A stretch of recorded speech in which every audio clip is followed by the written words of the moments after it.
ছোটবেলা থেকেই শুনে আসছি, তুমি যদি ভালো হয় তাহলে দুনিয়ার সবাই তোমাকে ভালো চোখে দেখবে, ভাবে চলবে। কিন্তু আমি ভালো হয়েও তো দেখলাম না যে দুনিয়ার সবাই ভালো হলো। আসলে ভালো জিনিসটা এমন একটা জিনিস, আপনি নিজে শুধু যদি ভালো হন তাহলে চলবে না, সবাইকেই ভালো হতে হবে, না হলে হবে না। আমি ভালো থাকলাম কিন্তু অপরজন আমার বিরুদ্ধে লেগেই থাকলো খারাপ কিছু করার জন্য, তাহলে কি এটা ঠিক? সমাজে অনেক মানুষ আছে যারা পরের ভালো কখনোই সহ্য করতে পারে না। হ্যালো এভরিওয়ান, আসসালামু আলাইকুম। আশা করি যে যেখান থেকে আমার ভিডিওটি দেখছেন সবাই সুস্থ আছেন, ভালো আছেন। এই কথাটা বললাম কেন, যে নিজে ভালো হলে জগৎ ভালো হয় না। কারণ আপনি কারোর উপকার করলে দেখবেন সে পর মুহূর্তে আপনার ভালো বলবে না, আপনার অপকারটাই সে করবে। এখন পর্যন্ত আমি যাদের যাদের উপকার করেছি আমি কারোর কাছ থেকে ভালো পাইনি। পরে আরো শুনতে পেরেছি যে কি করেছো আমার জন্য, অথচ আমি তো জানি আমি তাদের জন্য কি করেছি। তো বাদ দেন, এইসব মানুষের পিছনে পড়ে থেকে লাভ নাই। আমার কাজ আমি করব, ভালো কাজই করব ইনশাল্লাহ। তো আজকে চলে আসছি, এই যে আমি মুরগির একটা রেসিপি নিয়ে মুরগির গ্রিল করব। আর এই যে স্বপ্ন থেকে আমি গ্রিলটা নিয়ে আসছিলাম, গ্রিলের মশলা ওইটাই করব। কারণ বাচ্চারা আজকে খুব বায়না ধরছে যে গ্রিল খাবো, আমাকে বলতেছে দুই একদিন ধরে, তো আমি সময় পাচ্ছিলাম না।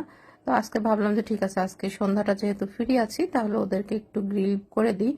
আমার দুই বাচ্চাই মুরগির গ্রিলটা খুব পছন্দ করে, মাঝে মধ্যে বাইরের থেকেও খাওয়াই, কিন্তু আজকে আর ইচ্ছা হচ্ছিল না যে বাইরে যে ওদেরকে গ্রিল কিনে খাওয়াবো। কারণ আশেপাশের মানুষের কটু কথা শুনতে শুনতে আমি এখন অনেক ক্লান্ত হয়ে পড়েছি। বিশেষ করে ফেসবুক খোলার পর থেকে সবাই একটাই কথা, যে কি করো, সারাদিন ভিডিও করে, এইগুলো কি ভালো মানুষরা করে?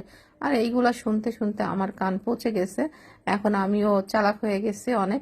আমি আগে এক কান দিয়ে শুনতাম আর এক কান দিয়ে বের করে দিতাম, কিন্তু এখন আমি তা করি না। এখন আমি দুই কান দিয়েই শুনি আর মুখ দিয়ে বের করে দিই। আমার আর ভালো লাগে না মানুষের কটু কথা শুনতে। কেন? আমি তো আসলে কারোর ক্ষতি করতেছি না। আমি যদি ফেসবুকে একটু কাজ করি, আমার নিজের মতো করে সময় কাটাই, মানুষের কি সমস্যা এটাই বুঝি না। আর আত্মীয় স্বজনগুলো তো আমি আমি তাদের কাছে এখন মহাভিলেন। আমার জন্য তাদের মান সম্মান সব নষ্ট হয়ে যাচ্ছে। কেন আমি ফেসবুকে ভিডিও আপলোড করি? আপনাদের কার কার সাথে এরকম হচ্ছে একটু কমেন্টও জানিয়েন তো, নাকি আমি একমাত্র ভিকটিম? আমি কি খারাপটা করতেছি আমি আসলে এটাই বুঝতে পারতেছি না, যে ফেসবুকে আমি ভিডিও আপলোড করলে আমি এতটাই খারাপ হয়ে যাচ্ছি। আর আমার কাছের আত্মীয় স্বজনগুলা যাদেরকে আমি সব সময় পাশে থেকেছি, হেল্প করেছি, তাদের কাছ থেকে এই খারাপ কথা শুনছে। আমি মনে হচ্ছে আমাকে তারা এখন একঘরে করে দিবে শুধু আমার এই ফেসবুকে ভিডিও দেওয়ার জন্য। কিন্তু আমি ফেসবুকে ভিডিও দিবই, কারণ আমার এটা ভালো লাগা, আমার এটা ভালোবাসা থেকে আমি দিব।